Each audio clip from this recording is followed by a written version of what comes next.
Shalom saudara, menjalani kehidupan sebagai orang percaya, seringkali kita diperhadapkan pada situasi yang tidak mengenakan, dan rasanya jika dipikirkan oleh akal pikiran manusia, hal itu mustahil untuk bisa kita lakukan dan lewati.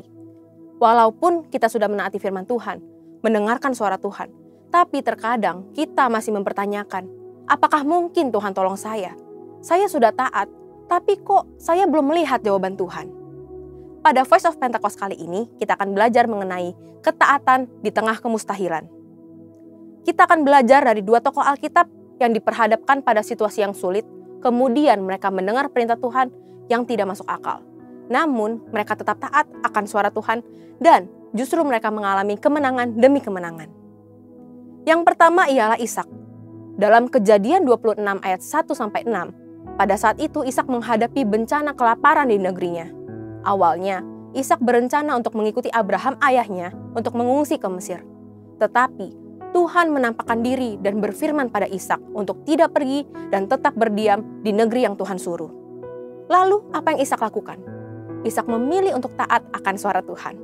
Walaupun secara logika manusia, Ishak memikirkan, bagaimana mungkin bisa survive dengan tetap tinggal di negeri yang sedang dilanda bencana kelaparan? Bagaimana caranya Ishak dan keluarganya bisa bertahan hidup? Tetapi, karena Ishak menaati suara Tuhan, Tuhan menyertai dan memberkati Ishak.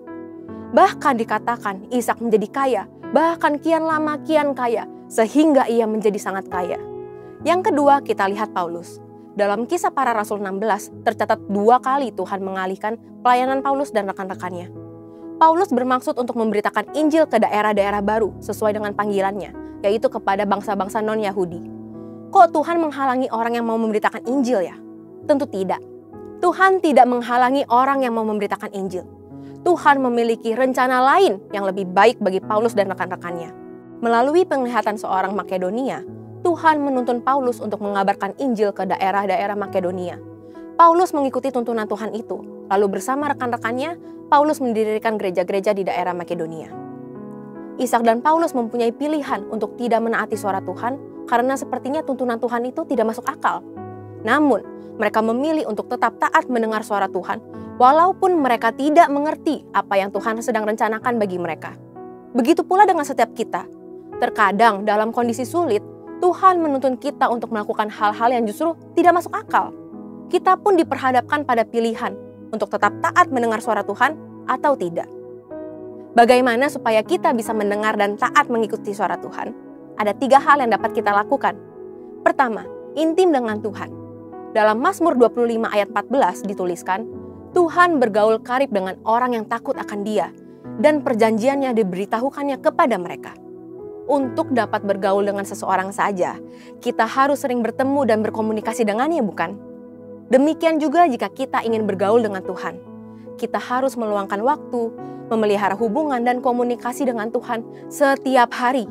Dengan itulah kita bisa lebih mengenal dan menaati suara Tuhan. Kedua, pertajam kepekaan rohani kita. Sebagai orang percaya, inilah tanggung jawab kita untuk melatih pendengaran kita dalam mendengarkan suara Tuhan. Melalui doa, pujian, penyembahan, dan merenungkan firman itu siang dan malam, kita melatih kepekaan rohani kita. Dan yang terakhir, kita harus memikul salib. Barang siapa tidak memikul salibnya dan mengikut aku, ia tidak layak bagiku. Memikul salib berarti kita harus taat kepada suara Tuhan, sekalipun sulit. Tentu tidak mudah, maka dari itu diperlukan penguasaan diri dan dibutuhkan buah roh dalam kehidupan kita. Ketika kita taat untuk memikul salib, ketaatan itulah mendatangkan berkat, sebab Tuhan membalas setiap orang sesuai dengan perbuatannya.